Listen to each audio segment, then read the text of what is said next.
दोस्तों पाकिस्तान के बेहतरीन बल्लेबाज मोहम्मद हफीज़ ने दोस्तों एक बड़ा ऐलान कर दिया है। दोस्तों पाकिस्तान के लिए बेहतरीन बल्लेबाजी करने वाले मोहम्मद हफीज़ जो कि बहुत ही अच्छा तजर्बा रखते हैं, उन्होंने दोस्तों एक इंटरव्यू में बताया कि पाकिस्तान की पूरी टीम को ऑपरेशन होने की ज़रूरत है।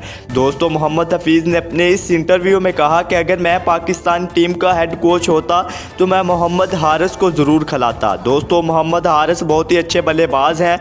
दोस्तों मोहम्मद हफीज़ ने मज़ीद कहा कि मोहम्मद आमिर को भी टीम में ज़रूर होना चाहिए। टीम को मोहम्मद आमिर की ज़रूरियात है। दोस्तों मोहम्मद हफीज़ ने कहा कि जब तक टीम में शफारती बल्लेबाज खेलते रहेंगे टीम में तरक्की नहीं हो सकती। दोस्तों मोहम्मद हफीज़ ने कहा कि टीम का आपस में इत्तफाक होना भी बहुत ज़रूरी है। दुनिया की क्रिकेट बहुत आगे चली गई है और हमारी वहाँ पर ही। दोस्तों मोहम्मद हफीज़ ने मज़ीद कहा कि टीम में नया टैलेंट होना चाहिए। जब तक नया टैलेंट नहीं आएगा तब तक टीम तरक्की नहीं कर सकती। दोस्तों चैनल पर नए हैं तो ज़रूर सब्सक्राइब कीजिए ऐसी दिलचस्प और अमेजिंग न्यूज़ लेने के लिए।